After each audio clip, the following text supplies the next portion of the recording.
లూకా సువార్త 21వ అధ్యాయము 31వ వచనము నుండి 22వ అధ్యాయము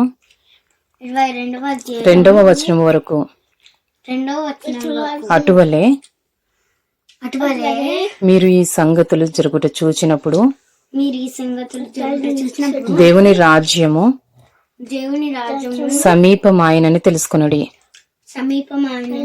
అవన్నీ జరుగు వరకు ఈ తరము గతింపదని నిశ్చయముగా మీతో చెప్పుచున్నాను. ఆకాశమును భూమియు గతించును గాని నా మాటలు ఏమాత్రమును గతింపవు. మీ హృదయములు ఒకవేళ తిండి వలనను మత్తు వలనను ఐహిక విచారముల వలనను మందముగా ఉన్నందున ఆ దినమున అకస్మాత్తుగా మీ మీదికి ఉరి వచ్చినట్టు రాకుండా మీ విషయమై మీరు జాగ్రత్తగా ఉండుడి. ఆ దినము భూమి అంతటా నివసించు వారందరి మీదకి అకస్మాత్తుగా వచ్చును. కాబట్టి మీరు జరగబోవు వీటి నెలను తప్పించుకుని మనుష్య కుమారుని ఎదుట నిలవబడుటకు శక్తి గలవారగునట్లు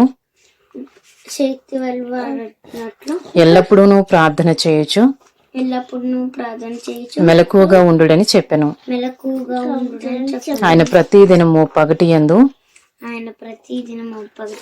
దేవాలయంలో బోధించుచు రాత్రివేళ ఒలీవల కొండకు వెళ్ళుచు కాలము గడుపుచుండెను. ప్రజలందరూ ఆయన మాట వినుటకు దేవాలయములో ఆయన యొద్దకు పెందలకడ వచ్చుచుండిరి. పస్కా అనబడిన పులియని రొట్టెల పండుగ సమీపించెను. ప్రధాన యాజకులను శాస్త్రులను ప్రజలకు భయపడిరి గనుక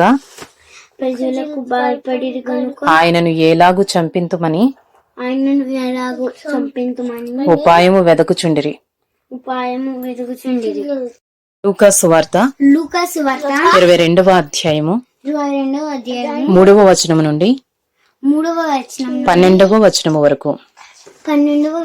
అంతట 12 మంది శిష్యుల సంఖ్యలో చేరిన ఇస్కరియోతు అనబడిన యోధాలో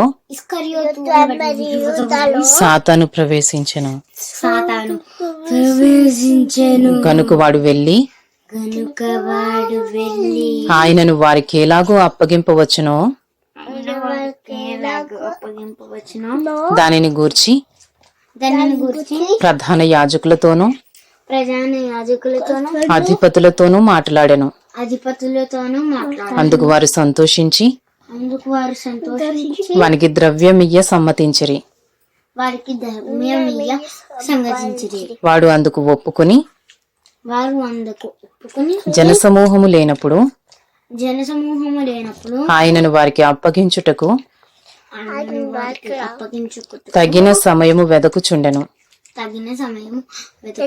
పస్కా పశువును వధింపవలసిన పులియని రొట్టెల దినము రాగా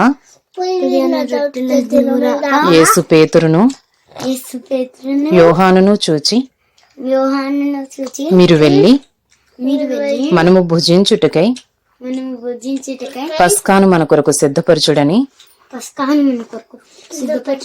వారిని పంపెను. వారు మేమెక్కడ సిద్ధపరచగోరుచున్నావని ఆయనను అడుగుగా ఆయన ఇదిగో మీరు పట్టణంలో ప్రవేశించినప్పుడు నీళ్ల కుండ మోసుకుని పోచున్న ఒకడు మీకు ఎదురుగా వచ్చును. అతడు ప్రవేశించు ఇంటిలోనికి అతను ప్రవేశించి ఇంట్లోకి అతని వెంట వెళ్ళి అతని వెంట వెళ్ళి నేను నా శిష్యులతో కూడా పస్కాను భుజించుటకు నేను నా శిష్యులతో కూడా పస్కాను భుజించుటకు విడిది గది ఎక్కడనని విడిది గది ఎక్కడ బోధకుడు బోధకుడు నిన్ను అడుగుచున్నాడని నేను అడుగుచున్నాడని ఇంటి యజమానునితో చెప్పుడి. ఇంటి యజమానుడితో చెప్పు. అతడు సామాగ్రి గల అతడు సామాగ్రి గల గొప్ప మేడగది గొప్ప మేడగది మీకు చూపించును. మీకు చూపించును. అక్కడ అక్కడ సిద్ధపరచుడని సిద్ధపరచుడని వారితో చెప్పెను. వారితో చెప్పెను.